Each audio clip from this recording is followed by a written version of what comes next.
All right, episode maybe number 6 of FDT. Yes. All right, who are we sitting down with today? So I'm super excited about this, which is possibly episode number 6, maybe just a bonus episode to be determined. But we are here with, I'm first going to start on the far right with Rochelle Green, Fort Dodge Fine Arts Association co-secretary, and not a newbie to FDT. Absolutely not. No. One of the most legendary episodes. Yes, that one about public art and the arts. I overcame a bunch of fears. And here I am. Look at me. Now we just can't keep her away. She's going to be on every episode going forward now.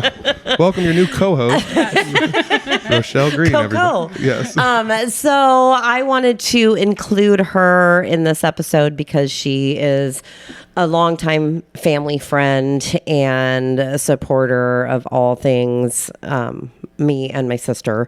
And I was super excited about the fact that I got to spend a little bit of time with one of my most favorite people in the world, my nephew, Ben Ahlers. And I wanted to include somebody special in our lives. So thank you, Rochelle, for being here. Wow, that for was us. Not what I was expecting. So thank you. Well, I just made that up That's right amazing. now. Wow, Yeah. No, I'm glad you're honored. here. I'm glad you're here. And I would like the person to my right, which I just gave it away, but I want you to introduce yourself to someone you've never met before and just be like, hey, I'm at the coffee shop. I'm Sam. It's nice to meet you. And you are... Wait, your name's Sam? No. That's what I lead with usually. Okay, all right. And you are... Hey, I'm Ben. Nice to meet you. That's good. That's very good. All right. So that's the end of the podcast. Thank you very much. Join us for episode 7. No, that's just the end of the whole thing. That's a good way to bookend. Our series is over. Okay, that's the coffee shop introduction. Let's say you're meeting someone through a family member and you have to introduce yourself a little bit more elaborately. How would that go? I'll introduce myself to the audience. How about that? That's a great idea. Sorry about these hypothetical scenarios. The hypothetical stressing me out. Hi, I'm Ben Ahlers. I'm born and raised in Fort Dodge, Iowa. I'm an actor living in New York City now, and I am Shelly's nephew. And happy to be here. Newly friends with Pete. Yes. And longtime friend of Rochelle's. And I'm really excited for what you guys are up to. This is exciting. You look very happy. I am very happy. My heart is exploding in my chest. I do want to say, it's not that nobody from around here's ever done anything cool, but how freaking cool is it that you're in New York being an actor? That was not really on the bingo card for my life growing up. I think it was. Maybe you didn't Tell know me it. what was on your bingo card then. Yeah. No, I don't know. I've maybe said this before to other people, but prior to going to New York when I was like 14, New York and Los Angeles weren't really real places to me. They were just kind of these, mythological lands that I heard about in movies. Where people did stuff. Yeah, where they did stuff. And I was also very content with what I was doing here. So, and I try to keep that as part of my process, is being content with what's immediately in front of you. But to have it all kind of like stumble on top of each other, to now be doing it full time in New York for the last... I've been away from Fort Dodge for a decade now. What? That's insanity. It's insane. I don't feel old enough to say anything happened a decade ago. Yeah, you certainly don't look it. Not that you look young, but yeah, or old. No, but I'm no longer auditioning for 18-year-olds, which I think was a big moment for me. Yeah, that was I've a big aged thing out. for a while. I've aged out. So what is the aged out for an 18-year-old actor? Is it like 24? I don't know if I can pass for 24 on television yet. No, it's more of like the wise beyond his years sophomore in college is kind of what's been going on lately. I like that. That's a good call. Well, it was the age of, what was the Tubi with Queen Quibi? Latifah? Or Quibi, not Tubi, Quibi. No, I was when the lights went out, right? Do you not want to talk about that? No, I can. Okay. It's just funny. I want to hear the other names you thought the show was called. It didn't matter as long as your name was in the credits. It was called When the Streetlights Go On. I played the mysterious high school basketball player who's accused of murdering his slain girlfriend. But that was the last time I played 18 properly. Did he do it? I don't know. You have to watch it to find out. I don't even know if you can find it, to be honest. Quibi was the greatest tank in Hollywood history. I can say that it was $1 billion. Wow. And the premise of the whole streaming platform was that no one had enough time on their hands to watch full length episodes, and so Quibi stood for quick bites. Okay. Where you could watch these 8-minute episodes when you were in line at the grocery store or in the back of a taxi cab. But then a pandemic hit a month before the streaming platform was supposed to launch. And they didn't have all the kinks worked out yet, and you couldn't cast it up on your TV. You had to share the phone if you were watching it, and I think the thing tanked within 2 months. Well, and people had way more than 8 minutes. Yeah, absolutely. That they could dedicate. Oh, yeah. During Tiger a King pandemic. was calling, for sure. Tiger King. We lost a Tiger King, unfortunately. Yeah, I suddenly found myself with 8 months of free time on my hands during the pandemic. Yeah, that was pretty wild. That's crazy. You know, that's just kind of. Do you think that's a thing, like maybe in the industry that you're in? You know, the acting and production of movies and TV and things like that. Do you think that's something where timing is a big deal? Because, like you said, with Quibi, it's like this seems like a great idea, and then all of a sudden, the perfect storm hit to make it not a big deal. Oh, absolutely. Absolutely. And I also think that anymore now, it's so hard because culture moves so quickly, and everything's so trend driven that it's very difficult to make, the big leaps that you have to put money towards something novel or even just like a high, big budget movie. Mm-hmm. It's just, it depends on what you're competing with, with YouTube and TikTok and all that. It's very hard to capture people's attention. So people are becoming a bit more cautious to those bigger, risks now. That makes a lot of sense. Like you said, if you want to follow the trends, sometimes nowadays the trends are gone so fast. By the time you get something big production put into greenlit and then done, totally, the trend is gone. I was writing a television show with a friend in 2020 that was all about how Los Angeles is very different now because there's this mixture of old Hollywood, new internet media, and like tech bros coming from San Francisco, and we were trying to like almost make like a modern day entourage of a very new look at what LA looks like now. Mm-hmm. But by the time that we got the treatment all put together and made all the pitches to the production companies and got the contract signed, that target had moved so far in 8 months, so we would have had to go back to rewrite it and then reshoot it. And so if your effort, it's why you might see more we're just jumping right into it. But it's why you may see more period pieces, even if that's like the 1980s, because at least you can contain it in an already existing culture rather than trying to write in real time. Wow. Yeah, I never thought about that. That makes a lot of sense. It's so funny. I feel like I get on podcasts and I'm just like, yeah, I know quite a bit about this. Here's a question that they explain it something. It's like, oh, I never even thought of it like that. Okay, I guess I don't know anything. Interesting perspective for sure, which makes sense coming from the Gilded Age for sure sort of area. But before we get into because we're going to go off on many tangents, I feel this, but I cannot without asking the basic question before I get to all the social media questions that we got today when I posted saying I was going to be doing this with you. Yeah, thank you for the interaction, by the way, on that, everybody. I know. Yeah, that's amazing. We asked and you delivered. But this is sponsored by Fort Dodge Fine Arts. This is our hat. You understand, I think, the focus and the goals as far as the Fort Dodge Fine Arts and the arts in the community as a whole. And can you just speak to, and I don't want to spend the whole episode on this, but I would like you to share a few thoughts to our audience as far as, your homegrown arts affiliation and the tools that you may have been provided with, along with many other, with college and Broadway Dream, like different experiences that you had, but knowing Fort Dodge is your home, what tools have you been given that have made you be successful in your endeavors? Yeah. So just to kind of give you the overview, I was, my first play was with Creative Concepts with Cassie Langstaff when I was 6 years old. I was in the ensemble of Oliver.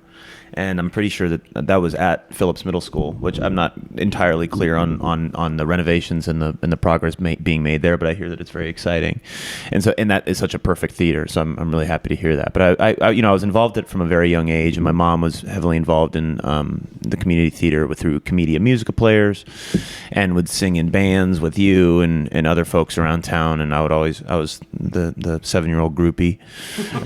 But he wouldn't carry anything. You know what? I have been told that you're not supposed to carry musicians. Well, things out. I've been told well, that. that's not at the end of the night if you're too. over 21. You should not be touching anyone's anything at the end of the night. But I was heavily involved when I was a younger kid, and went to St. Ed's for elementary and middle school, and was involved in the choirs there, and took piano lessons with Linda Benson and Gowrie and Jan Altemeyer and Fort Dodge, and then eventually you through most of my early teens, middle school time when you had moved back from Las Vegas, and then got heavily involved in the arts basically full time once I got to high school at senior high. Whether that was the spring musical or speech and debate with Lindy Krug, or all-state choir and the beautiful a cappella choir legacy that was built by Joe Svensson and continued on by Matt Dries. Well, and prior to that with Larry Mitchell. Yeah, with Larry Mitchell. Long-standing, yeah. Yeah, for sure. I still think it's the longest-running high school musical in the country. It is. And so I am my mother's son. And if any of you knew my mother, she was ravenous when it came to her involvement in the community. And I'm still learning how to figure out what that means for me in a city like New York, it's a bit more difficult to be as consistent. But I think there was this sense of kind of this all hands on deck for the love of the game thing that I found to be really important when I was younger, which was doing good work for the sake of good work, right? It didn't matter how many people were coming. It didn't matter really what the end product was. It was about finding community and purpose and making your little corner of the world as beautiful and rich as possible. And so as I've graduated into art as my full-time profession in a very competitive field, as well as one that is, like we were just saying, ever evolving because of the changing nature of media, I try to keep the main thing. I try to be as attentive to my sphere of influence as possible, and I think a lot of that came from the care and passion that came from each of the projects that I was involved in when I was younger. Things really mattered in a small town, right. And that's not that common from what I'm gathering from people who grew up in different communities. There was a heartbeat here that I think. Anytime I'm starting to get a little disillusioned with the industry or just a bit caught up in my own fear or distraction or whatever, I try to remember that pulse, because it's the bar to your creativity is actually so low, whether that's making a drawing or getting a friend together and reading a play or taking beautiful photographs. It's like all of that is actually within your grasp. You don't have to wait. And that was made evident to me at a very young age here. Yeah. Yeah, I think you said something there. It's honestly been one of my favorite sayings my entire life, and it's like making sure that the main thing is the main thing. Like, you can't get bogged down by, well, I can't control this. Well, guess what? Don't worry about it if you can't control it. Just do the best you can on whatever you're doing. With your craft. Yeah, and somebody will notice. If nothing else, you'll be able to look at yourself in the mirror the next morning and be like, I'm happy I did what I did. Right. Because there's, I don't know. I think we've all gotten a little bogged down by some of the mess that's around us that we can't control, and it's I think it's just a life lesson we all have to learn sometimes the hard way. But, it's I guess I never really thought about extrapolating it to something like New York City, Right. Like when you said, it's like, I'm trying to find the best way to do what I can there, to mirror what you've done here in Fort Dodge. What does that mean? Yeah. I mean, but I don't even know where you would start, You also have this intrinsic, genetic aspect of this too, because your mom's side, your dad's side, in one way or another, grandparents, all the way supported, and I often talk about that and refer to that on our podcast and just Fort Dodge Fine Arts things in general. The one of the biggest challenges for me is that constant reminder to the people that weren't brought up in this field or this area or given these tools to have passion for something creative. And Rochelle, I think it's the same for you with your dad and music and then now having a civic duty to give back. It's more than the opportunities you're given, I think, for in our situations. I can't speak for you, but as far as having that family support behind you too, because not everybody has that, and sometimes those are the most creative people. Yeah, it's part of your lifeblood. I mean, with your family, and she left herself out too as being one of those like people that support. I just think that's really interesting, and there's probably lots of people that you looked up to growing up as well, outside of your family. I mean, you could look up to so many people in your family for sure. Do you want to speak about any of those people? I remember my dad, and I've said this to him, so I'm not speaking out of turn, but I remember my dad saying, I think I was like 7 years old, and St. Edmund had made the state basketball tournament. And I think it was 2003. I remember the team, which is hilarious. But Tim Flattery was the point guard, and Tim was in show choir, was the point guard of a state runner-up basketball team. He ran cross country. He was heavily involved in student governing leadership like bodies and whatnot. And my dad said, "Hey, look at that guy. That's someone who cares about his community, and that's somebody that you want to live up to." And I try to apply that now, I think I was doing this kind of intuitively at the time, but so much of who you become is just the actions that you're taking. And if you want to be the type of person who gets up at 6 a.m. and has a journaling practice or like writes music, you actually have to wake up at 6 a.m. and, write the music before your day job. Like it just doesn't just happen. And I was listening to an interview with Matthew McConaughey a couple of years ago, and he basically just said, while you're waiting to become who you're going to become, mirror the behaviors and activities of the people that you admire. And then you will naturally grow into that version for yourself. And I think I was not really sure of who I was, and so I got very good at almost mimicking, which is now my job as an actor, is to mimic this character off the page. But I was kind of intuitively doing that from a younger age. So Tim Flattery was definitely one of them. There was always like a few people who I don't know the names of at like Iowa Central when I would go to see some of their musicals, right. Performers growing up. Your ability, especially for young people, which I think we can all be speaking to, whether we're here or listening, is that the young people are so malleable to good action and inspiration. And so I don't know who any of those people were. I don't know what they're doing now. I don't know if they still have art in their life, but them showing up as a 22-year-old and playing Jesus and Jesus Christ Superstar at Iowa Central Community College actually transported me somewhere. And so again, that sphere of impact and influence is so potent, no matter what your context, right? And that's what I want to continue to kind of hammer home, is that even though I'm pursuing this at a different level, it's not any less or any more important or impactful than something in a smaller community like this. I mean, once again, that speaks back to exactly what you said before. Like, if you go out there and you put your best foot forward, make sure the main thing is the main thing, you never know who you're going to impact. I mean, I think about that kind of stuff with either with podcasting or playing live music and things like that. Like, I try my best to put my best foot forward every time, because you never know who's going to actually be looking at you or possibly looking up to you, and it comes down to like, how do you want to portray yourself publicly, even off stage or like outside of the camera's light, and I don't know, that's probably maybe a topic for another time, but that could be a whole topic. Yeah. But I do want to share one of the things that you said to me over a decade ago. I'm going to say 15 years-ish. And I don't know where you heard it, but we were doing a workshop for Stage Door at the Methodist Church, and you were leading some of the youth and doing this kind of workshop with them. And at one point you said to one of the students, just try this. Just try it. And they were very self-conscious about it. And I remember you saying, what's the worst thing that's going to happen? You'll fail forward.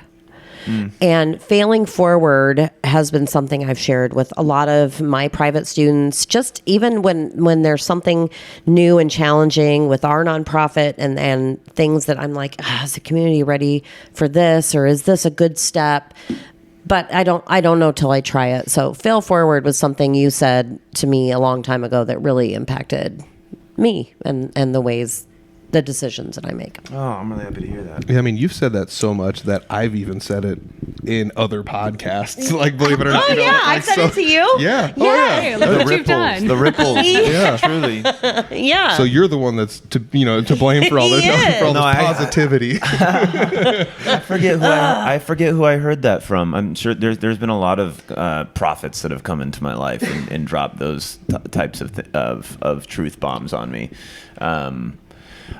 I'm realizing, and should we talk? Can I talk about Mom real quickly? Sure. Well, I lost my mom in May, your sister, Yeah. and a key member of this community to metastatic breast cancer, and one of the things, and we can talk about the play that I just did in New York because that was off the back of this realization. Was I watched this woman who had given her life to her community and racked up the points of a good life, good kids, a good house, a good whatever game you're whatever playing. benchmark. Yeah, she hit whatever it. game you're playing, she hit it. And while as successful as she was, you don't take any of it with you. There's nothing. You don't take any of it with you. Mm-hmm. It just dissolves into dust. And not to get too deep on it, but there's a crazy liberation there. Then there is no failure. There are no stakes. Worst case scenario, you fail hard, like really hard. You make a big leap like Indiana Jones off into that like invisible walkway, right? And let's say that walkway isn't there, which it will be. We can talk about that later. It always is. But let's say you don't, just for argument's sake, you don't take any of it with you. Your failure doesn't go with you either. And so rather than living in this kind of cautious waiting state, as many of us do in our new world of oversaturation of information and trying to look a certain way to certain people, which is an endless race to the bottom. Your wins don't go with you, and your losses don't go with you. So just do the things that feel right, whatever those are. It gets a lot more fun that way, For sure. I mean, please more of that deep stuff. I need that in my life. I need that in my life. Thank you. I mean, you brought up a really good point. Like the failures don't follow you, but neither do the wins. So yeah, absolutely. Do what you want. Do what your heart desires and try it. Nothing bad is ever going to come from it. Right. You're going to again fail forward every time. That platform will always be there. Mm-hmm.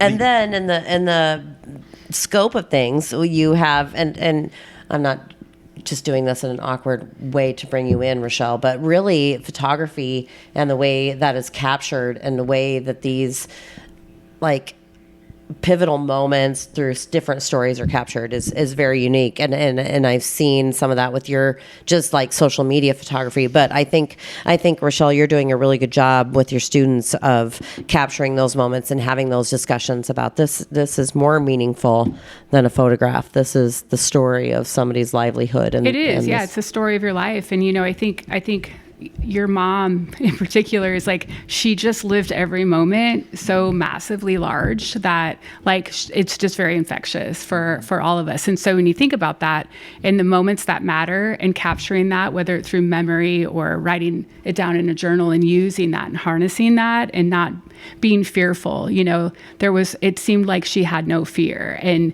with that, she definitely, it's like glitter everywhere she went. She would just like sprinkle no fear really on all of us. Mm-hmm. And I can see that, with her children, which is really remarkable. And also in our community. Mm. And you're never going to get rid of all that glitter. No matter how hard you try, glitter sticks around Susie Glitter forever. is going to be here forever. It stays there and forever. failing forward also, she was behind things that were super successful. She was behind things that maybe could have whatever been more impactful, but she didn't fear like going after those things. Mm-hmm. So anyway, Thomas Edison had the most failed patents of all time.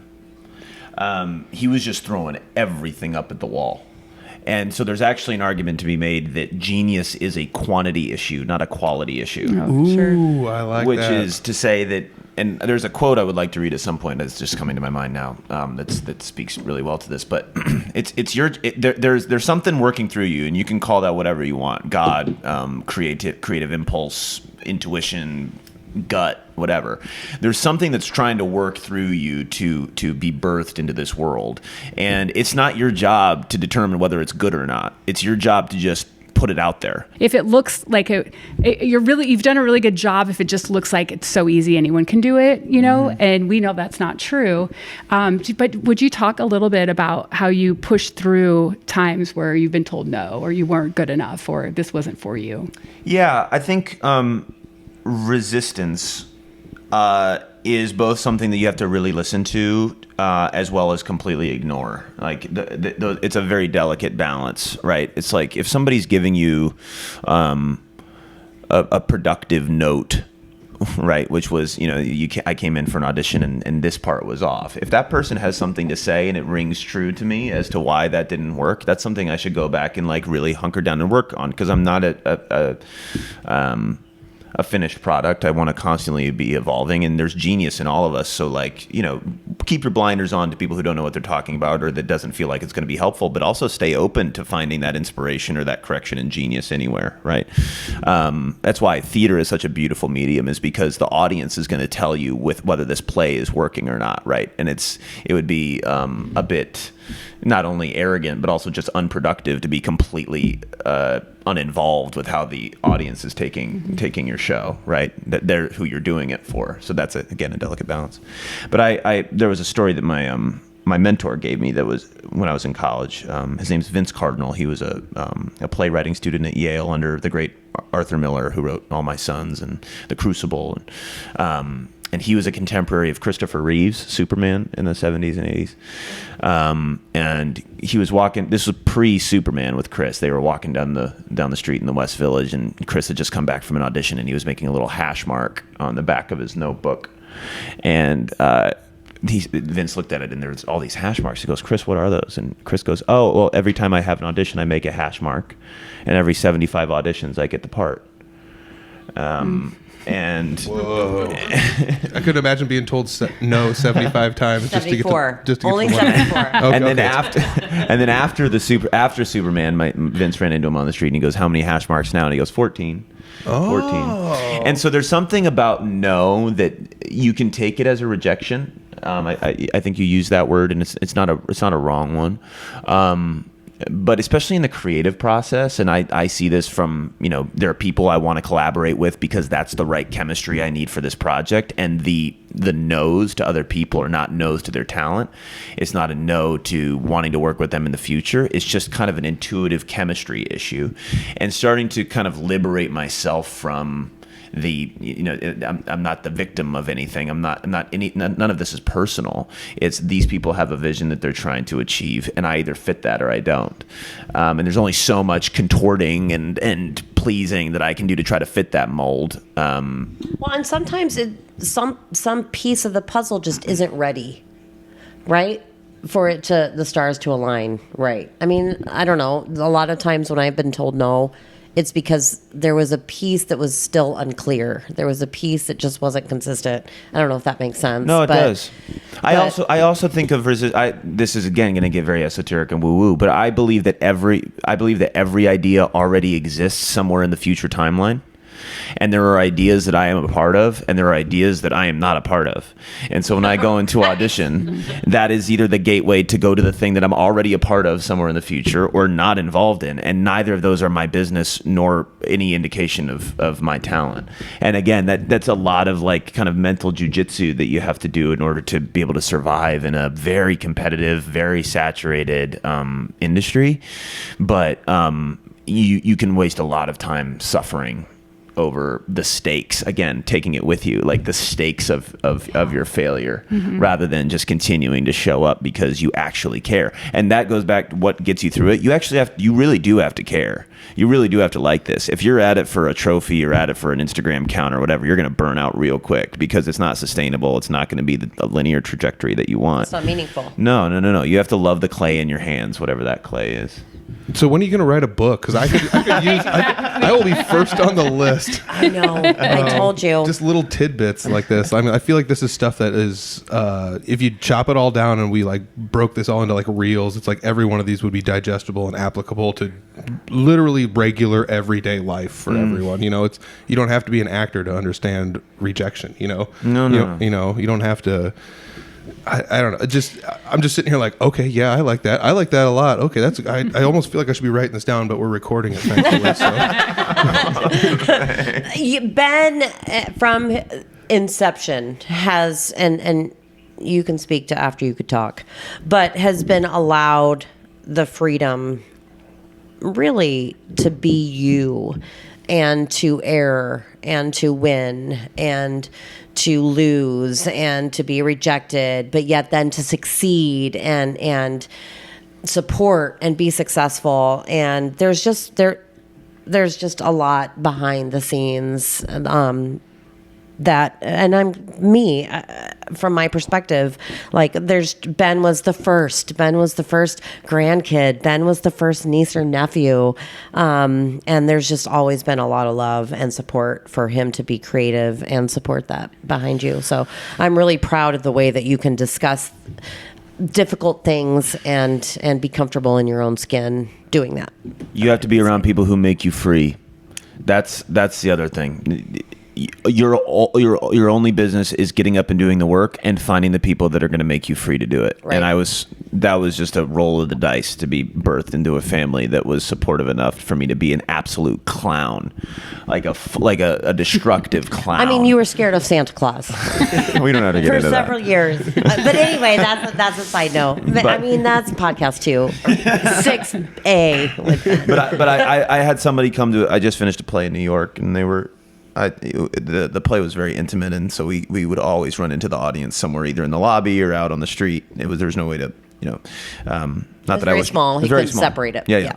And there was a kid who asked me like, what if I wanted to make an inroad, what should I do? And I said, first of all, you just have to find people who are gonna support you. It's not a network. You're not looking for a network. You're not looking to get in the door somewhere. You're looking for people who are going to make you free to be you. And I think that in our culture, that's becoming a little less accessible, but it's still there. It's just you have to be clear about that's something that you want and pursue that. I think that's important that you brought that up, because people are just looking for a recipe for success. Like, tell me what I need to do. Let me follow in your path. Exactly. And it's really about all those building blocks and the opportunities and what, really how you foster those as well. I think that,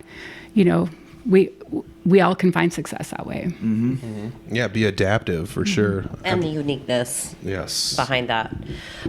Okay, so we can go off on many tangents, but there's 2 things I want to discuss before I go to the questions that were posted on social media. And one of those is one of the biggest travesties in the last 100 years was the cancellation of The Village. Oh, and I'm kind of with you on that, actually. I mean, the world was really upset by this, Ben. The world.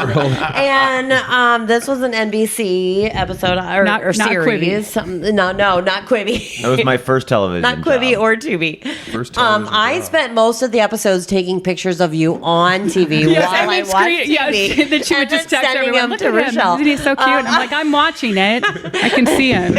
I mean, I still do that with Gilded Age. But yeah, I don't remember a lot of the storylines, but I remember a lot of your facial expressions. But anyway, talk for just a few minutes about that first break, that first experience, and I know it's hard to sum it up, but just the cast that was really amazing to you and that experience. Yeah, no, I the summer before my senior year, I was lucky enough to book a job playing Matthew Broderick's son in a play at the Williamstown Theater Festival, which is a very prestigious theater festival out in Massachusetts. And through that, I built out a team of a manager and an agent, and looking back, I had very little momentum. But it was a stamp of, oh, now I'm a professional actor. But I was still in school at Michigan for musical theater, and wasn't quite sure about what my path was, because I was starting to become increasingly disinterested in musical theater. And so I was starting to hammer home the kind of like straight theater television actor type thing. And so when I got back to school, I was fielding auditions, self-tape auditions that were that would come in from the new reps that I'd acquired over the summer. And there was this this role that came through for an new NBC show that was supposed to be the next This Is Us, and it was going to follow This Is Us in the primetime slot.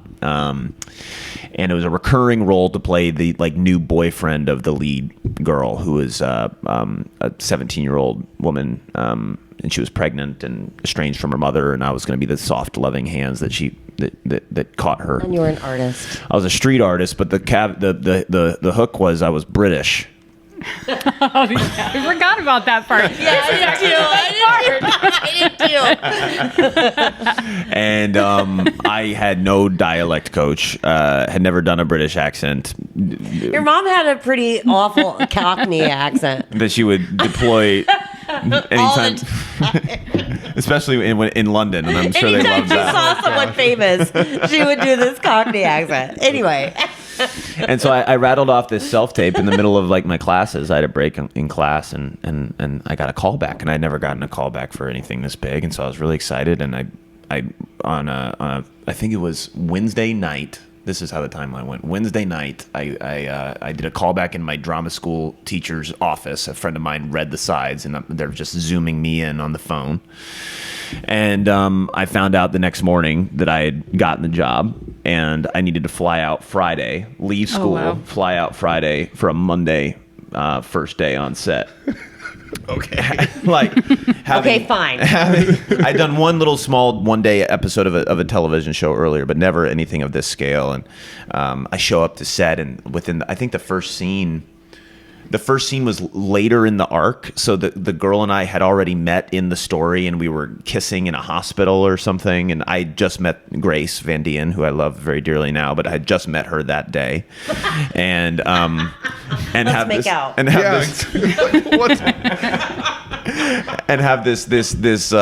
this newly minted British accent I have to do on national television for the next 7 months. How confident were you in your British accent? Because I'll tell you what, if somebody starts speaking British around me, I just get loud and then go Australian accent. It's so horrible. It's so bad. No, I listened to interviews of like Cillian Murphy, Christian Bale, Tom Hardy. None of them. Christian Bale's from Belfast. Cillian Murphy's Irish, and Tom Hardy is not the accent that I ended up using. But I think just like listening to interviews of them allowed me to inappropriately and probably offensively fake my way through British accent. But I realized if you just talk down here the whole time, no one really knows what you're saying. Holy cow! That is awesome. You sound like Chef Michael. If you just talk really quietly, no one knows if you're saying anything right or not. I love this. I love this so much. And there was a sound guy who was holding the boom that first day, and I come off set, and he goes, "Where are you from, mate?" I'm like, Iowa. Okay, that's when you know he won. I fooled the guy from the UK. So that's awesome. That's impressive. I didn't know that. But then I had to move to New York. I went back to Michigan, packed up my stuff for a few more days after that first day, and then I had to move to New York. A friend of mine's dad, this is where it all got so crazy. A friend of mine at school's dad was the director of SNL. What? And she was still in school. Her name's Cameron King, and she said, "Go live in my childhood bedroom with my dad, rent free." And so I stayed with the director of SNL for the first 6 months of my time in New York. And that's crazy. And I shot 7 of 10 episodes, and one of the second writer, so there's a showrunner who is the executive producer, runs the show, builds the stories, and then his right hand man, Wolf Coleman, comes up to me on my third day, and he goes, "Where are you from, man?" And I'm like, "Fort Dodge, Iowa." And he goes, "Fort Dodge? Well, I have family in Clare." Oh, wow. Yeah, that's weird. And I go, "Hold on a second, Coleman? You mean like the Humboldt Clare Colemans?" And he goes, yeah, dude, that's my uncle and his kids. Those are my cousins. That's crazy. And Wolf had met my sister because my sister knew the Colemans, and and now he and I become great friends. And I didn't realize that when you were walking into a film set, you were walking into a potential family, and all of them were very aware of how green I was, but also so respectful and supportive of my ability, and made it a really safe environment to do, a pretty major role in that show for 7 episodes. And it didn't do what we wanted it to do in terms of ratings and renewal and all that, but it was a great way to cut my teeth because I had no idea what I was doing. Should we insert some of the pictures I took of him on TV while watching TV now? Yeah, there's just going to be a scroll feed on the bottom. It's just a lot of really close-ups on my TV of Ben's face. Yeah, there's probably hundreds actually. All pixelated out. Yeah, and then just blow them up. Okay, so yeah, that was huge for you. Yeah. And like I said, it was a world issue when it was canceled. They were going to mention it at the debates that year, but they didn't. Oh, was that part of it? Yeah. I knew it. Whatever president was going to bring back the village. I do want to say that, like you had mentioned earlier, like having people around you that are going to make you be free, and you ended up stepping into a situation where there was just a pile of people there that were more than willing to help you, and I mean, it's definitely not the same thing, but it makes me feel like there's been a time where like I filled in for a band and I was underprepared, and I was just like, hey, I'm underprepared, and they said, don't worry, we got you, just give us the high sign and we'll pick up the slack. And it was the way it went, and the show was good because of that, and having those people around you, it's, I don't know, it fosters a lot of confidence though too. And totally. And woo caveat, you are a tuning fork. You the way you show up each day resonates at a certain vibe, and that vibe, if you're strong with it and set up your boundaries around it, and controls the day, it sets up every ripple, and then people start to harmonize with that vibe, or they don't, and then okay, that's not my person. But I was really, really lucky to already have a good vibe to me because of the love that I was given when I was younger, to be fearless, to leave school my senior year of I was college. just gonna say, this opportunity messed up your educational path. I mean, I don't know. I don't know if we should go that far. Maybe. I don't mean it. Yeah. You don't mean it deterred. It disrupted. Deterred. It Yeah. certainly Detoured disrupted. his. That was not the plan, I think is what you mean. Like, Right, that was right, not right. the goal. Yeah. So close Put a to the snag. Yeah, so close to the end. When you think about it though, like, because I'm an educator, and so when I speak with my students, I'm like, well, what's your goal? They don't say generally to graduate from college. They say to be successful, to be happy, to be able to get, this job or this job. And so when you were offered that opportunity, if some people were like, boy, he can't leave school this soon. And I'm like, but that's his goal. Right. His goal is not to leave school. His goal is to do this. Right. And this is just, a good opportunity. A detour. That's a better way to say it. And I still graduated. I still Yes. did what I needed to do because that degree was important to me. But I think you're exactly right. When part of doing all the prep work on making sure that you're ready for whatever life's giving you is then you then become far more open to that path becoming something completely different than you had anticipated. Because what the hell do you know? Like, as an 18-year-old jumping into that environment at Michigan for musical theater and saying, I want to be this, what the hell does that 18-year-old know that dictates that decision at 22? Well, and what happened during the 4 years you were there? Totally. If you only just kept with this tunnel vision, you definitely wouldn't have had all these other opportunities. If you were just like, this is my path, I'm going to be a musical theater, you wouldn't be where you're at now. It would be Pigeonhole. totally different. Yeah. It's why, and I said this in a live stream that we did over the pandemic, but it's still very relevant to me, where it's like you can get blinded by your goals, you can get pigeonholed by your goals, you can get contained in a way that's actually not that helpful. There's a great book called Atomic Habits, which says that you actually never do rise to your goals. That never happens. That's not what happens. You fall to the level of your systems. That's where your baseline is how you show up. What are your systems to make sure that Ben is operating at the level that you want to? Because then those goals just become little temporary targets for the way to move on the path. But once that path moves, listen to that internal voice and ask yourself, is this somewhere worth going? And oftentimes it is, if you're operating it up. And that can be high the enough smallest vibe. decision, right? Totally. I mean, it can be the most minute choice. Yeah. I mean, it's all about, I don't know. A lot of this is about like coming correct to yourself. I think a lot of this is just being able to look yourself in the mirror and be like, am I doing what's right for me? At the end of the day, or like in the morning when you wake up, like, was yesterday, did I make all the right choices? And if I didn't, how can I change this? And if I need to do something different, am I actually doing it? Because I think that's something you've said a few times here is like, you have to do the thing in order to do the thing. You can't just be like, this is my goal and that's what I'm going to do. It's like, well, what are you doing to get there? So. And sometimes the doing is rest, right? This is not some like crazy, this is not some like alpha bro productivity conversation either. It's listening to the present moment and asking yourself what is needed. And sometimes that's, I'm burnt out. Mm-hmm. Sometimes I've been spinning my wheels, or I've been neglecting my home, or I've been neglecting my relationship with X person, right? Sometimes it's like deep rest. There are seasons of your life, but it's being as fully committed to whatever that thing is what's required in the moment, for sure. Well, everything Ben has said will be transcribed and put into a book at the end of this podcast. This is amazing. Copyright Peter Stockdale. Co-author. Ghostwritten by. Okay, so again, I posted something on social media today with a bunch of questions, but I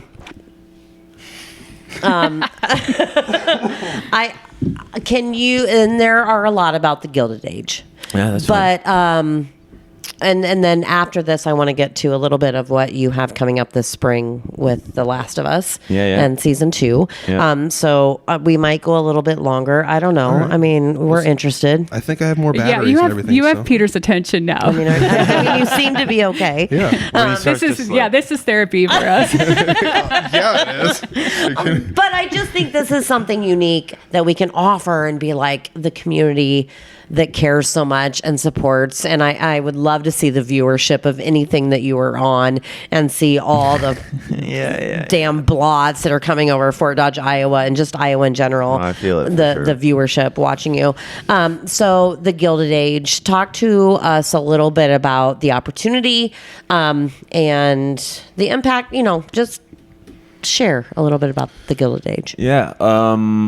I was in Vancouver filming the Quibi show when the Streetlights Go On. Actually, no. I'd been out at the Pasadena Playhouse in the summer of 2019. I was doing a play out there, and I got this audition for this, everyone's saying it was this next big hit show from HBO, written by the Downton Abbey guy, Julian Fellows.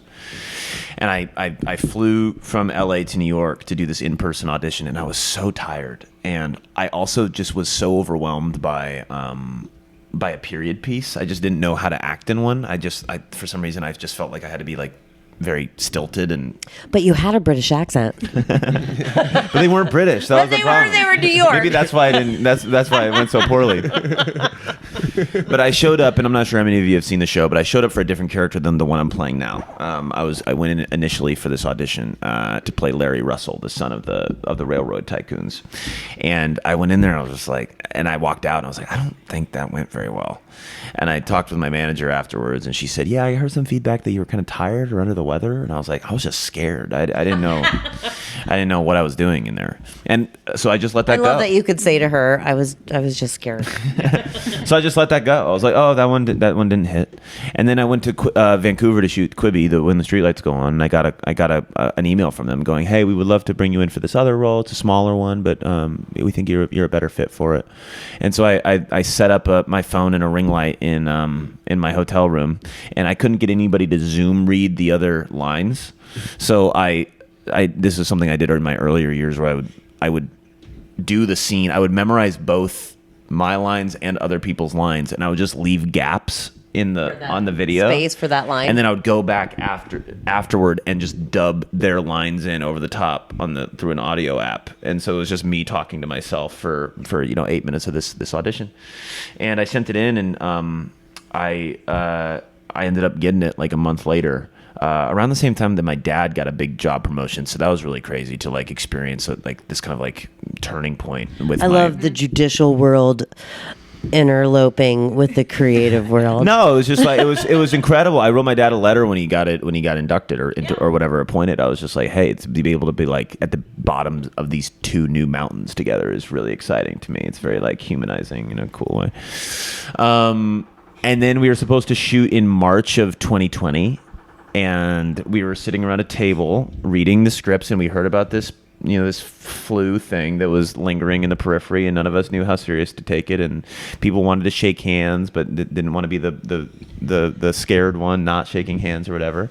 We were 3 days away from filming, and we got shut down for 7 months. That was the first, right at the beginning of all of that? We had done a table read and had costume fittings, and we were ready to shoot day one, 3 days. And fortunately for me, that the arts were certainly hurting in a lot of, as was everybody during that time, but to have this light at the end of the tunnel, because they kept assuring us that we were going to come back. Came back October 2020. And then just shot season 1 in a bubble, but I didn't really realize, and again, this is going to be very niche Gilded Age, but the character that I was playing was so hardworking. He was very open-minded. He was very loving, playful, entrepreneurial, just a good vibe to him. And to like show up to work every day, even though most of my time on set that first season was just pouring tea in the background of these scenes, being this like literal just servant in the house, sweeping the steps. It gave me this, again, process of just being around this really dope dude called Jack in the middle of a global crisis, and it actually kept me very loose and very free, because it's not like I was going in and playing some like serial killer. I think that would have made the whole thing a lot more difficult. Right. But season 1, and I met some really great people on that. I'd worked with a few of them before, and met some of my best friends through that process, especially again in the cave of in the cave of the pandemic. But then season 1 came out, and again, it was kind of like a Delta thing. Like the pandemic was very consequential to the arts at that time, and we didn't really cut through the noise. And so season 1, we were like, it didn't really go the way that we wanted it to, but I felt like there was some good traction with my character. There seemed to be some places for it to go, and then season 2 came, and I started to take on some more responsibility in a way that I felt like was, again, really starting to cut my teeth on a platform that the Village was great, but to be in a it's a totally different thing. Show on HBO, and taking on more responsibility again with some of these actors that I'd grown up with, Christine Baranski and Cynthia Nixon, and theater people that got me through high school with some of their cast albums. That was a very affirming time. And then somehow, I think, because one, season 2 was such a huge step forward, but also 2, I think the strike of 2023. Ooh, yeah. Oh, the writer strike. Yeah. And the actor strike.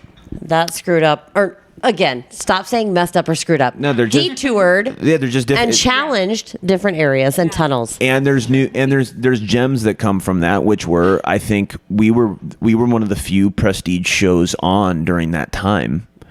And so it garnered a lot of attention and picked up a big momentum that I think we're still riding the wave of now, with an Emmy nomination and a SAG award and everything. So that was kind of like this turning point where, it felt big enough to be on an HBO show, period. But then once season 2 came out and it popped that way, I was like, things might be a little bit different now.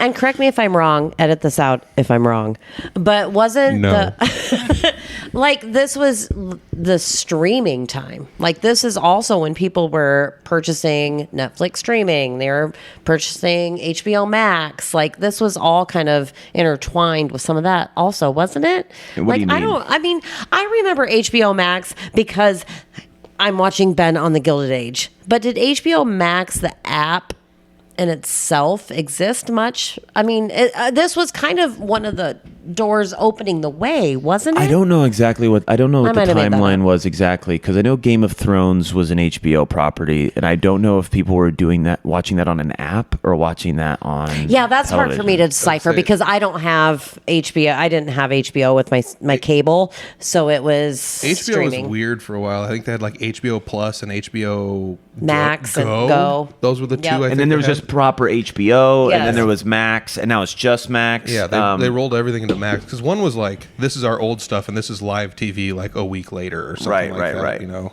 Yeah, I can't. There's been a lot. I mean, and this was speaking to I can't speak to that. This is speaking to what we were saying earlier, which is there has been a lot of consolidation and shakeup and confusion, both within in my industry, but also from the viewership. So, to me, that's an even more exciting testament to how the quality of our show and the kind of the robustness of our fan base, that amidst all of this constant fluctuation, that we were able to stick our heels in and make something beautiful and worthwhile. Yeah. I love it. I do love too. it. And so season 3 is going to be so dope. We wrap. What's the date? I don't have a date. I don't. I actually don't. Just a minute. But I wrapped last week, and they should wrap. With season 3? Yeah, and they should wrap the next couple. The rest of the season should wrap early in January. And I think it's another huge step forward, and I think Jack is really stepping into himself, and I felt like I was improving as an actor, and I'm just stoked for everybody to see it. Talking about improving as an actor, Rochelle's brother and I were fortunate enough to go see you in this Tender Napalm experience that you just produced, right, in New York, and this play. And I don't know, it was. This is the first time I've seen you perform in something outside of Community or the Williamsburg experience, but with you and Victoria Pedretti, it was a really beautiful show. And can you talk a little bit about the whole small scale theater and your hopes and inspirations for that? And then we're going to get to the questions from the people of Fort Dodge. Yeah. So again, going back to process and going back to like taking control of what you can. I was in the middle of shooting Gilded Age over the last, I've been shooting now for 4 years. And on my downtime, I was finding I wanted more. And there were a lot of my colleagues that I'd created really good friendships with in the city who also wanted more. And so I just started hosting people for these readings. Like we would just pull plays off the shelf, and I would order catering and get cool people who hadn't met each other, and we would read these plays just for the love of the game, just to, again, get the juice going.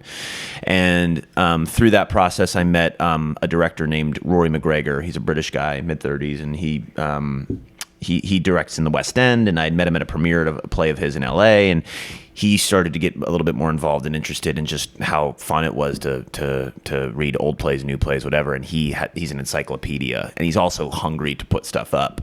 And so what happened was, this is when the universe starts taking steps with you. When you take one step forward, it starts to go, oh, that's what you want. I'll start honing around that. And he started bringing plays that he wanted to basically test out and see if they had legs to follow through on a fully fledged production. And so we started to get into this really cool rhythm of bringing in people that none of us knew but had heard about, and kind of our reputation of putting these plays together just for an afternoon. And we started to create this catalog of plays that were like, okay, we're going to start with this one, and then we're going to do this, and we're going to get the money for this. And we kind of the blossoming of a theater company. But then I got a group together to read Hamlet because I really wanted to play Hamlet. And I had met Victoria Pedretti. She and I had known each other for a couple of years. We met out in LA, and she moved to New York to do a Broadway show last spring. And she read Ophelia, and I did Hamlet.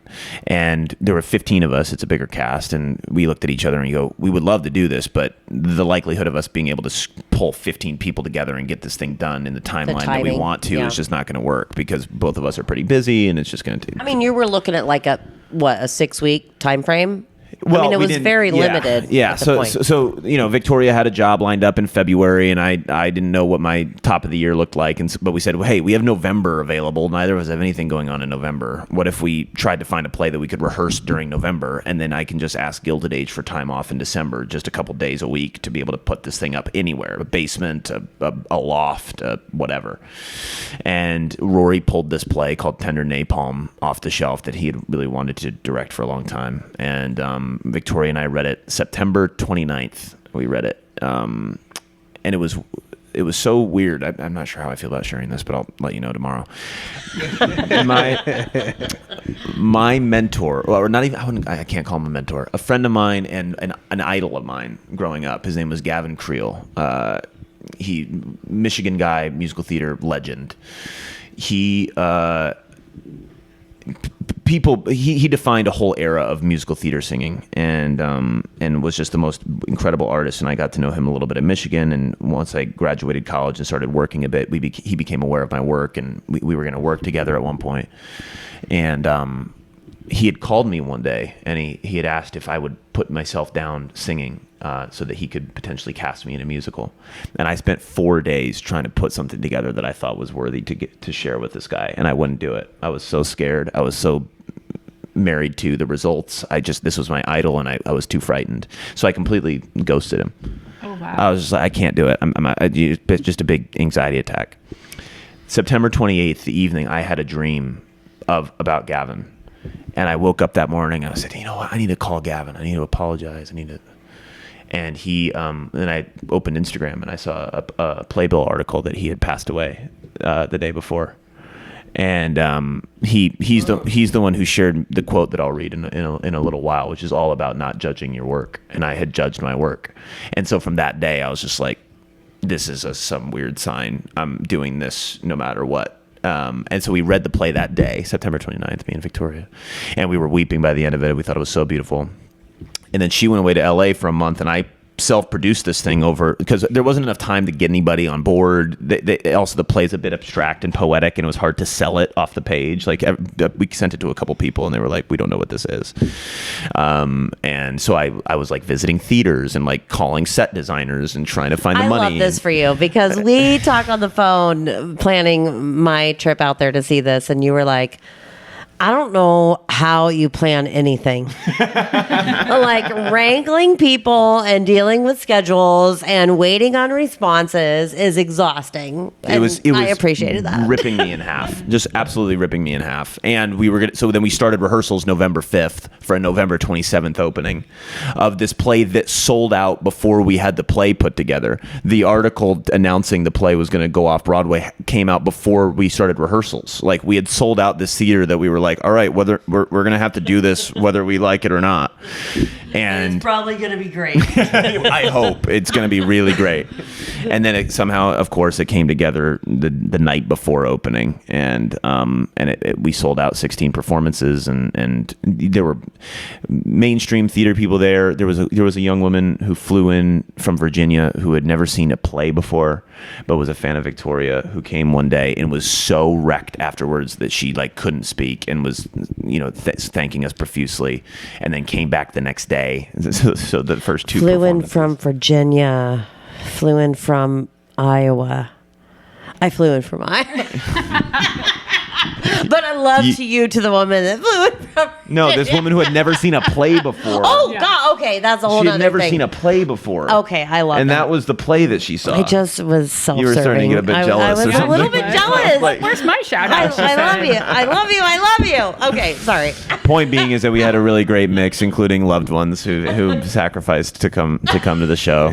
And but producing, and then it was a 2-person show. Yeah. So like you're on the entire we don't leave the time. stage. No. Yeah, it was 90 minutes and we don't leave the stage. Whoa. And no set. Very visceral, kind of very sexual, very poetic. It was an intense 90 minutes, especially for the audience, because you guys were right on top of us. I mean, on top of each other. You were as close to me as the audience was in the show.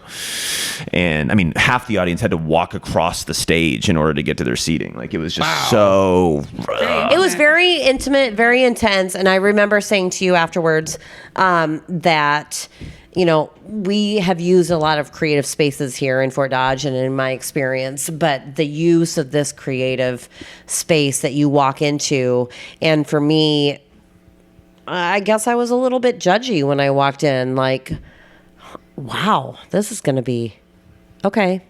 Let's sit here and watch this. And then when we walked out of there, I was like, I can't imagine it being on a big stage. I can't imagine it not having that beam in the pillar in the middle of the room. Like, you're directing and staging, and just the organic abilities of you both as actors really made it very genuine and unique. Yeah. Yeah, one thing you said was you get a script written, and then you start sending it off to people, and they're like, I'm not exactly sure what you're going for here. Mm-hmm. Like, that made me think, like, and this is totally, it's maybe a cousin to what you're talking about, but I'm obsessed over a few TV shows. People who know me know which one specifically I'm talking about, but I got like so obsessed, I was like, I'm gonna go find the scripts for these and see what's on the script. And when you read it on the paper, you're like, this isn't funny. But then you watch it on TV and you're like, this is freaking hilarious.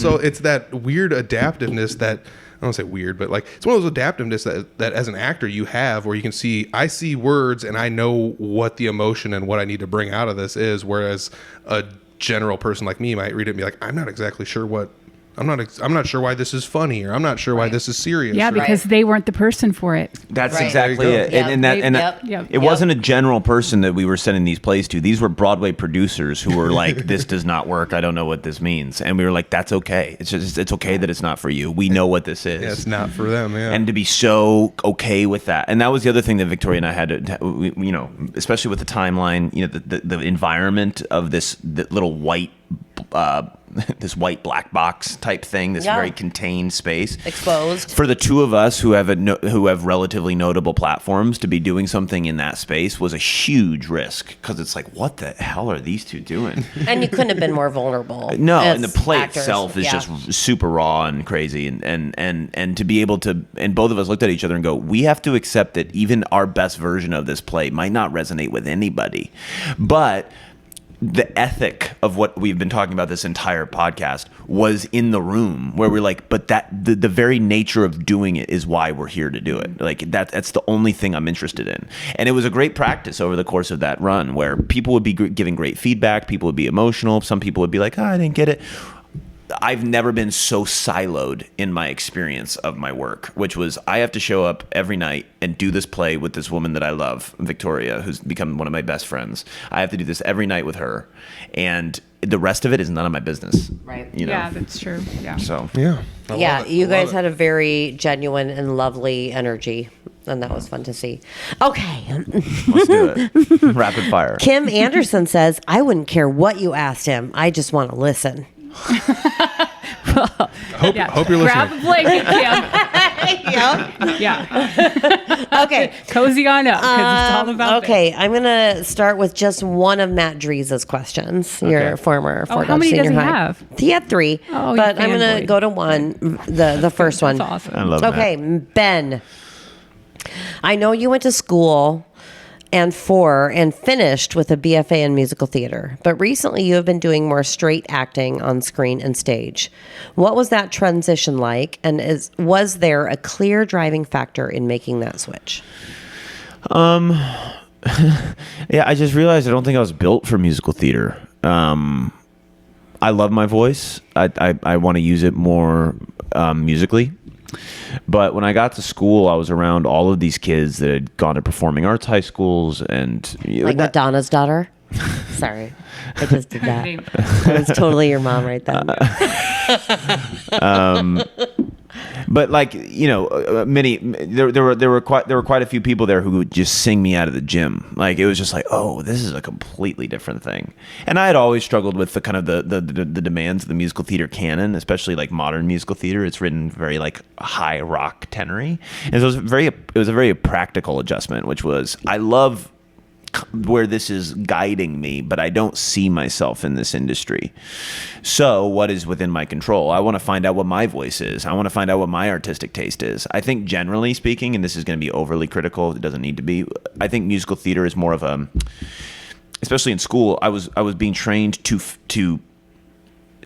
be marketable enough at singing, dancing, and acting that I could go work and have a life, right?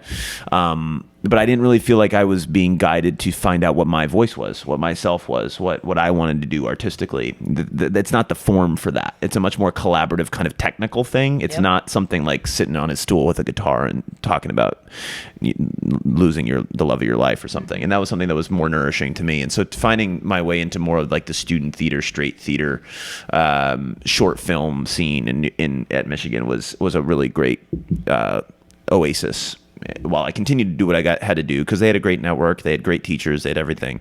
I'm really happy that I was there. I don't think I'd be where I'm at, but I started to carve out a bit more of a solo self path that I think is what's kind of been my bedrock since.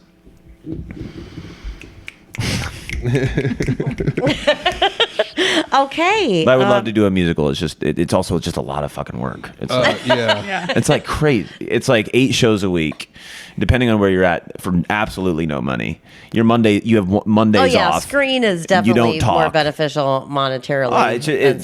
There's freedom. Musical theater is a calling. It's a real calling. I mean, even doing this play I did it for 3 weeks, and I was like, I'm so done. Well, but that goes back to what you were saying earlier, though. I mean, musical theater is a calling, and if your heart's not in it, I mean, that would be so easy for you just to say, I'm out. Yeah. After doing one, like, I'm just going to go, I'll be the quick star manager, which is also a really commendable job for sure. I mean, I think about that sometimes too. Like, they're so friendly there and happy. And you could go home and not think about your job. Oh, yeah. The lack of separation between my work and my life is something that I'm continuing to have to deal with, which is like, I don't just leave the play. It's still in me in a way. I think that's for anybody that feels really passionate about what they're doing. Yeah. It's a it's a weird kind of psychedelic journey you're going on. When you decide to invest yourself fully into this alternate reality of your purpose, and that it's a very taxing one, and you're going to come out changed and different, and things aren't going to be as stable and secure, because you're going to evolve. Yeah, for sure. I like that. That's good. And Kirsten, ask him about the length of time it takes to do a 3 to 5 minute movie scene. People might be surprised, she says. So it's 3 to 5 minutes, and then you're done? No, that's a good question. I think this is so technical. I think more in pages, so I don't really know how many pages it takes to do 3 to 5. Let's say it's 3 to 5 pages. It could take 2 to 4 hours, depending on how efficient you're moving. I mean, I've done 5 pages of a movie that's taken a whole day. Just depending on how ambitious the lighting is, or how ambitious the camera setups, Okay, that makes a lot of sense. 'Cause I mean, this might sound dumb. I spend a lot of my time watching like sitcoms, so I just think like, okay, it's a 3 camera setup, and they just run through it twice because they need to get it from 2 different angles, and then they have the broad angle to fill in the gaps, and they're done. So it's not just like that with a movie. With a movie, there's a lot that goes into that. You got to think about like, what if we need to artificially make weather or something? Absolutely, it could be absolutely. It could get really wild in a hurry. Now it's sunset. Or if you have like a dog. No, your lighting is the whole issue. Yeah. Often, sometimes like you have a dog on set that just won't behave itself, and so that will extend you for another hour because every take got ruined because the dog jumped off your lap or something. I got some for hire. So I would be speaking out of turn if I said any movie specifically, but there are 2.5 hour movies that have taken 7 months to shoot. Yeah. So whatever that math works out to. Okay. Janice Valentine. Hi, Janice. Thanks for calling. I was just thinking of... You're on the air. I was just thinking of Ben. How do living arrangements work when you don't really know where your location might be or how long you might be there? Do you have a home and the company pays for on-location living? Or do a bunch of actors pool together and have arrangements all over? Also, how do you find ethical managers and stylists? And finally, when are we going to hear you sing in a role? Bradley Cooper should not be getting all the attention. My stepdad brings that up all of the time. He was Which so one do you want to tackle first? That's a lot. I know, so many things. A home base is very difficult to decide upon because you want to stay fluid. I've settled in New York because of Gilded Age. It's just where my friend group started to form and where most of my network became because of exposure. But I also like to travel. I also like to get out of the city because it's very taxing, and so it's been a process for me to figure out what exactly home means to me. Right now, I am subletting an apartment until April. Right. I will then in April, if you want to know my itinerary, I'm going to get a home that I'm going to rent an apartment that I feel like I can create enough of a home that I can sublet it a bit more freely. But then I always know where I'm coming home to, because not knowing what you're coming home to is a very taxing thing, especially when there's other demands on your soul with the work. But like when it comes to like if I'm working out in Vancouver, right? Because I've done that now 3 times, the production will put me up. But there's great networks of Facebook groups or WhatsApp groups who kind of you can coordinate house swaps and stay on friends' couches or whatnot. It's all very kind of vagabondish, even as things become a bit more secure. You have to always be ready to leave with a small suitcase, with a backpack. And ethical managers. How do you find I was ethical really people to lucky. be on your team? You got to cross check people. My manager came on board in the summer of 2018 and had worked with several people that I knew and was accredited by my mentor at school, and I trust him a lot. Stylist, I mean, I guess it's not as I think I have an ethical stylist. Dante's great, but is there unethical stylists? I mean, you could have stylists that you don't vibe with for sure, and so it's just being able to stay as like fluid as you can with those decisions. But They're out for their own design, I suppose, as far as what would, I don't know. Yeah, you can.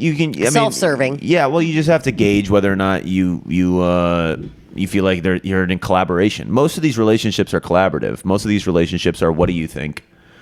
Okay, here's what I think. Yeah. How do you respond to what I think? And what genius are you adding to the cocktail? And hopefully you're in the most optimized environment for that. But you have to, you can definitely run into some traps. Well, it's about being lucky. authentic. Again, full circle.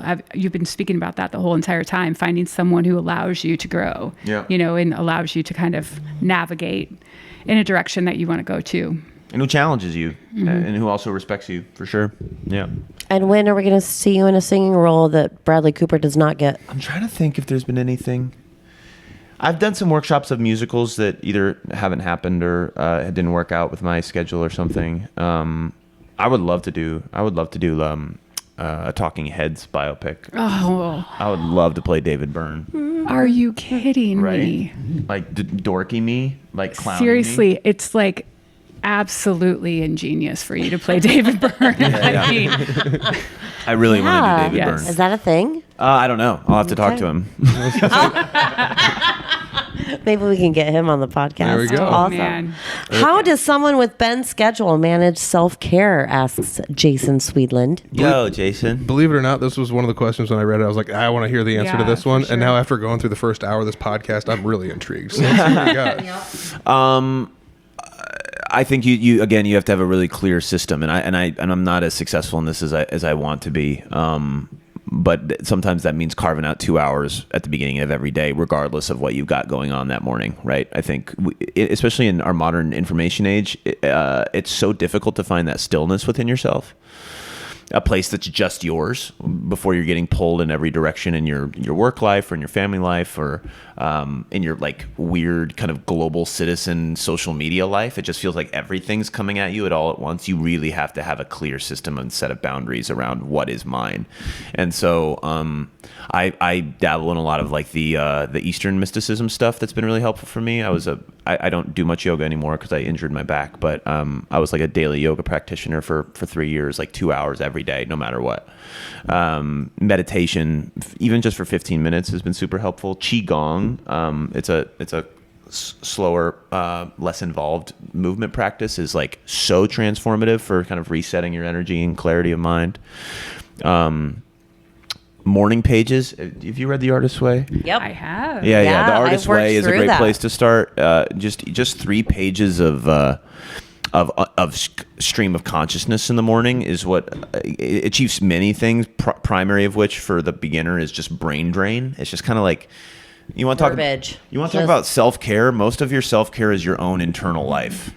Most of the intrusions on your life is the way that you talk to yourself and the way that you mismanage the clutter of your own mind. And so if you can find tools, then there are plenty. I've just rattled off like 6, just to get yourself back to that quiet place of selfhood, you are going to be far more receptive to the right action. That path is going to be so much more clear because you're not going to be inundated by either an external stimuli or your own internal garbage that you haven't gotten sorted out yet. So that would be, and then exercise. The Artist's Way. Eating well. The Artist's Way is a really useful tool. You are an antenna. I can't help myself. You are an antenna. Your body is an antenna to something beyond you. And the cleanest you can keep that antenna, the straightest you can keep that antenna through right eating, right sleeping, all of that sort of stuff, the better off you're going to be. Like, try to live holy for a week, whatever that means to you. I promise you're going to feel pretty good by the end of it. Jennifer Dutcher would like to know if you still have your self-portrait that you made in high school art class. Of course. Mrs. Dutcher. Okay. I bring it with me into every It's my trailer. headshot. It's my headshot. That's what he looks at that when he is meditating. Just right before I just he look at listens to myself. what This I'm is doing. who you are. Yes. Okay. Deb Kelleher would like to know, how far ahead do you know what's going to happen with your character in the Gilded Age? Do you have regular paychecks while doing different projects, or are you paid a lump sum for your work? Yeah, I'll answer the second question. That's the pay stuff is pretty consistent because of the union. They pay you every couple weeks or every month. Actually, I guess it fluctuates a little bit, but it's usually pretty consistent. Like, you know what you're going to get paid and when you're going to get paid. With television, actually, from project to project, your awareness of your total arc is very. It can definitely change. With Gilded Age, I know what's happening each script I get, and I get the script at the same time as every cast member. So that's a really exciting challenge to not always know exactly where you're going. I can ask good questions, right? Sometimes it's like relevant. Okay, how am I acting in episode? The way that I'm acting in episode 2 should have some relationship to what's going to happen in episode 8. If I don't know what's happening in episode 8, can you give me a hint at least so that I can do this one right? And they're usually pretty amenable to that. But largely, you just kind of find out as you go. So That's frustrating. it's so exciting, though. Yeah. It's, Not for us. yeah, I can't answer any We questions. wanted all the unfortunately. things. Okay, we better do one by Lindy Krug. Mrs. Krug. What co-star has been the most influential or inspirational so far, and what did they do or say to earn that honor? And there's going to be many. Yeah, it's such a tough That's question hard. because that relationship changes so much. Like, I have co-stars who are just some of my best friends now, right? And so if you look at my friendship with that person, it's, pretty profound. So I'm not sure if you guys know the actor Jeffrey Wright. He was in Angels in America. I'm pretty sure he was in The Wire. Was he in The Wire? Anyway. He's fantastic. I'm blanking on his credits right now. He was in the first episode of The Last of Us that I did, and it's a longer story than it needs to be. But basically, my mom passed basically as I was filming the first episode of The Last of Us. So I was like 3 days into having lost my mom up in Vancouver, with this actor who I had grown up idolizing and have profound respect for, and it came up naturally in the green room because I was just obviously in a pretty tough spot, and it came up with this group of people, and Jeffrey didn't say much, and then later in the day I was at the Crafty truck getting some snacks, and I didn't even see him, I just heard him speaking, and he said, he shared about losing his mom several years ago, and just told me he said, take your time, man, take your time. He goes, it's a long process. It's just, there's no rush.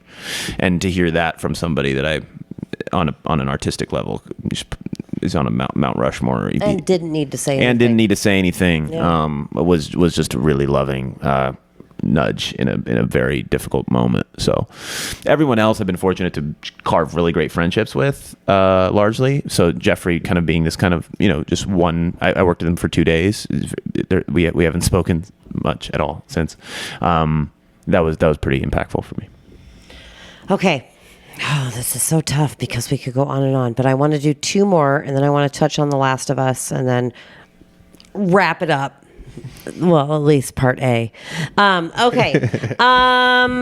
Jennifer Condon asked, what high school or college class would you take again so you could learn even more the second time around? Is there anything? High school or college? Yeah.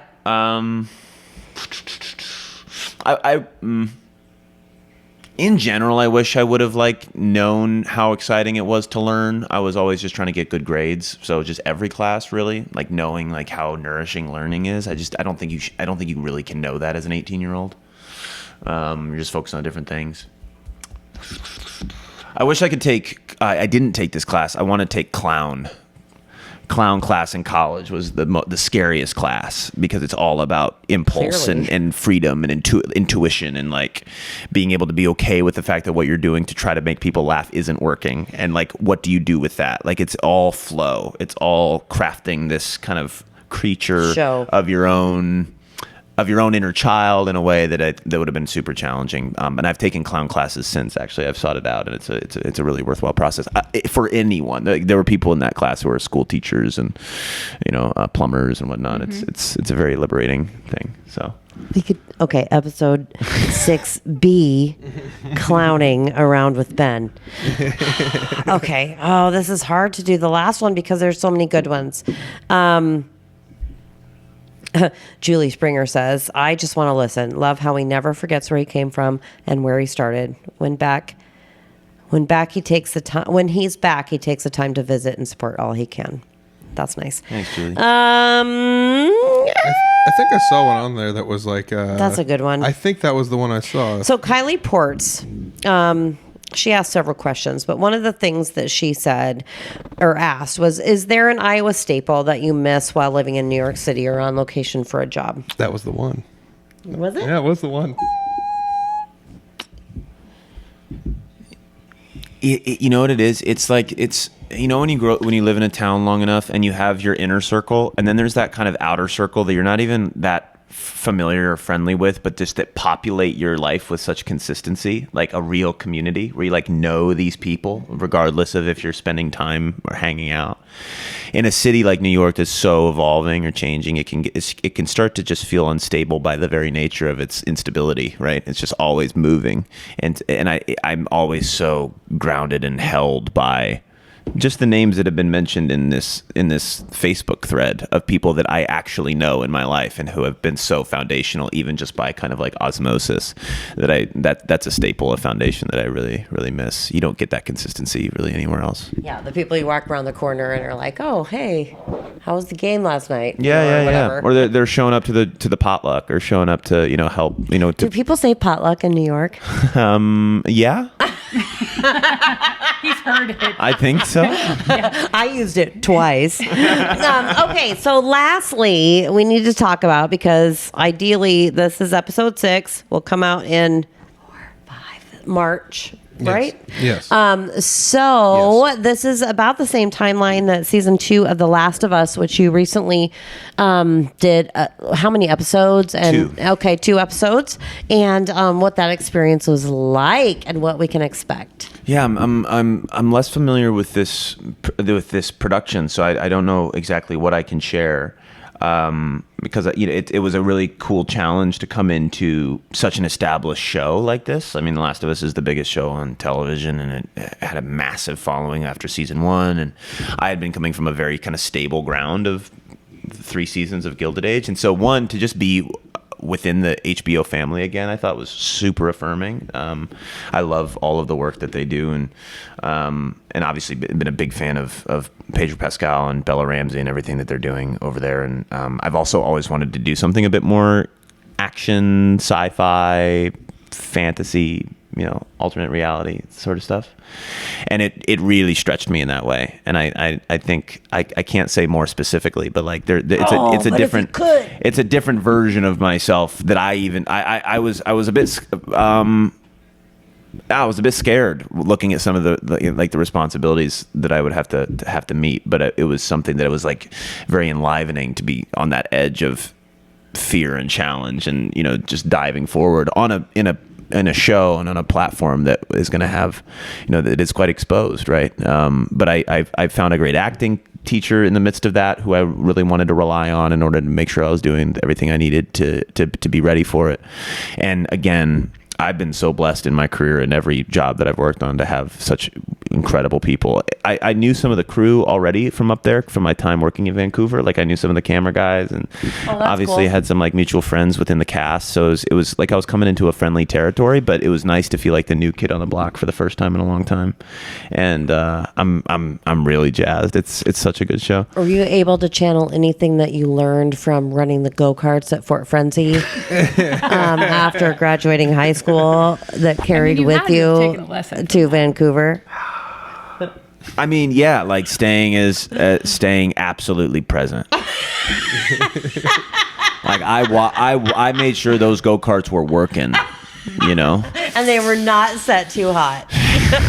I remember I was memorizing lines during that. I was preparing for my play with Matthew Broderick, and I had note cards of all of my dialogue, and I was just like watch and memorize the lines and watch. So you fool! I'll be with Matthew Broderick soon. That's what I would have been. I love it. Well, Ben, I love you. Hey, before we wrap this up, didn't you say you had a quote you were going to read to us? Oh. Yes, it's a longer one. Do you mind? Yes. I want to hear it. Yes, Yeah. because we've talked about it a couple times, and Yeah, thank you. Yeah, if he doesn't do it, we'll be bummed. You've definitely said quite a few profound things on here, which I don't want to be like, you're young still, but you're still a young human. You haven't lived 70, 80 years to be able to have these kind of profound thoughts already, and it's wild to know that you have such a grasp on it. But it also, in learning your life here in the last hour and a half or so, it's kind of taught me that you've lived quite a life already, where like a lot of people may not have already lived, the life. I don't know. It just makes me think like most of my life has been central around here, north central Iowa. I haven't traveled a whole lot. I haven't experienced as much gain and as much loss as you have. But like in doing that, it seems like you've become a well-rounded person, mentally. That is not something that everyone can say for themselves. So I do want to say that. Thank you, man. Yeah, absolutely. I really appreciate that. I was raised by really good people, and I also think that you learn a lot on adventure, and that adventure can happen at any level, right? That adventure can happen here. It just takes saying yes, and just saying yes and saying yes, and being okay with those things. Yeah. Mm-hmm. It's the bubble of adventure. There's great. I think there's a quote in the Bible, like, there's nothing new under the sun, right? Those lessons are universal lessons wherever they are. That can happen on the Last of Us set, or that can happen in a marriage, right? Or that can happen in being involved in your church. You've done the work and you've done the dissection, and you have allowed yourself to be open to different experiences, and that has definitely gained you a perspective that most people your age, our age, or anyone's my age, your age, aren't allowed.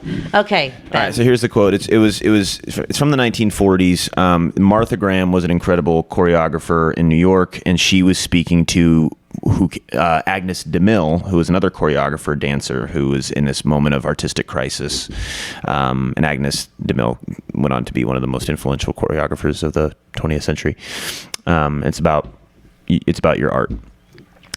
There is a vitality, a life force, an energy, a quickening that is translated through you into action.